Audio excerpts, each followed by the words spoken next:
অনেক মানুষ আছে যারা পাঙ্গাস মাছ খেতে পছন্দ করে না, আবার কিছু কিছু মানুষ আছে যারা তেলাপিয়া মাছ খেতে পছন্দ করে না। আমিও আগে পাঙ্গাস মাছ খেতে পছন্দ করতাম না, কিন্তু এখন মোটামুটি খেতে এটা পছন্দ করি। পাঙ্গাস মাছের মধ্যে মাছ কম, চর্বি বেশি হয়ে থাকে, যার জন্য এটা অনেক তেল তেলে হয়, এই জন্য অনেকে খেতে পছন্দ করে না। আমাদের বাসার অনেকেই কিন্তু পাঙ্গাস মাছ খেতে পছন্দ করে না, কিন্তু আবার কয়েকজন পছন্দ করে, তাই এত বড় পাঙ্গাস মাছটা নিয়ে আসছি। আর এত বিশাল বড় মাছটা আমি নিজেই কাটতে বসে পড়লাম। আমি আসলে যত বড় মাছ দেখি আমার কাটার আগ্রহ তত বেশি বেড়ে যায়, তবে ছোট মাছ দেখলে খুবই বিরক্তি লাগে কাটাকুটা করতে। বড় মাছই কাটতে আমার কাছে অনেক বেশি ভালো লাগে। এটা অবশ্য সবারই ছোট মাছ কাটতে খুবই ঝামেলার মনে হয়। তো মা আমাকে দেখিয়ে দিচ্ছিল যে মাছটা কিভাবে কাটতে হবে, কিভাবে পিস করে নিতে হবে। এইটা আমি সবসময় করি, যখনই কোনো বড় মাছ কাটতে বসি মাকে জিজ্ঞেস করে করে মাছগুলো টুকরো করে নিই। আমি জানি মাছটা কিভাবে কাটতে হবে, কিন্তু তারপরও মাকে বলে বলে করতে ভালোই লাগে আমার কাছে। তো যাই হোক, মাছটা পুরোটা কাটা হয়ে গেছে, কিন্তু এই মাথাটা কাটতে পারতেছি না বটি দিয়ে,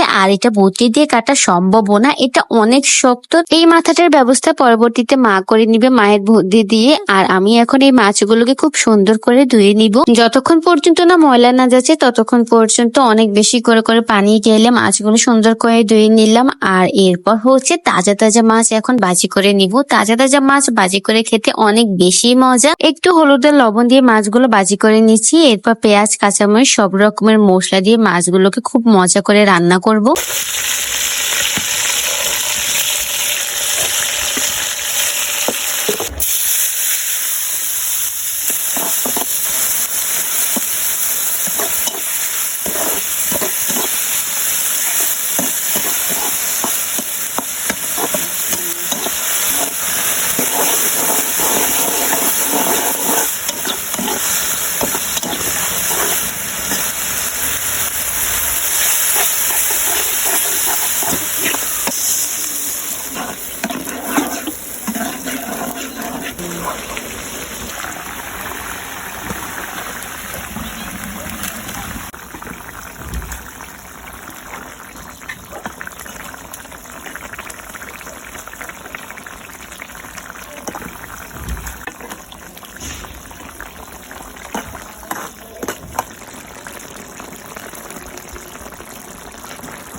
ধনিয়া পাতাটাতে দিয়ে খুব স্বাদ করে রান্না করে নিলাম, আর দেখতেই খুব লোভনীয় লাগতেছে।